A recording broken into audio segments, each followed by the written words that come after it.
Hi hello friends, എല്ലാ കൂട്ടുകാർക്കും നമ്മുടെ നാളത്തെ പ്രൊമോ റിവ്യൂയിലേക്ക് സ്വാഗതം കേട്ടോ. അങ്ങനെ പ്രകാശനെ പോലീസിന് വെറുതെ വിടുകയാണ്. കാരണം സത്യം തെളിഞ്ഞു. അതുകൊണ്ട് തന്നെ പോലീസുകാർക്ക് പ്രകാശൻ പറയുന്നുണ്ട്, ഒരാൾ ഒരു പ്രാവശ്യം കള്ളനായി കഴിഞ്ഞാൽ പിന്നെ അയാളെ കള്ളനെന്ന പേരിൽ അറിയപ്പെടുള്ളൂ.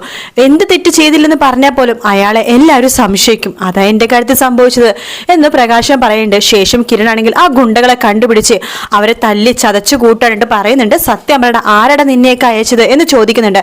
ശേഷം പറയുന്നുണ്ട്, എടാ നിന്നെയൊക്കെ എനിക്ക് ആവശ്യമുണ്ട്, സത്യം പുറം ലോകം അറിയാനായിട്ട് എന്ന് പറഞ്ഞിട്ട് രണ്ട് ഗുണ്ടകളെ കൊണ്ട് സ്റ്റേഷനിലേക്ക് പോവാട്ടോ.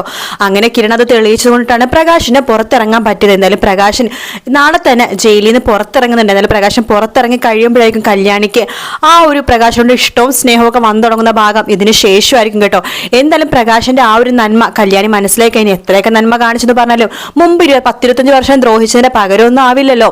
എന്തായാലും നമുക്ക് കാത്തിരുന്ന് കാണാം ഫ്രണ്ട്സ്. വീഡിയോ ഇഷ്ടപ്പെടുകയാണെങ്കിൽ ലൈക്ക് ചെയ്യാനും സബ്സ്ക്രൈബ് ചെയ്യാനും കമന്റ് ചെയ്യാനും മറക്കല്ലേ. മറ്റൊരു വീഡിയോ നാളെ രാവിലെ കാണാം. Good night, take care, bye bye.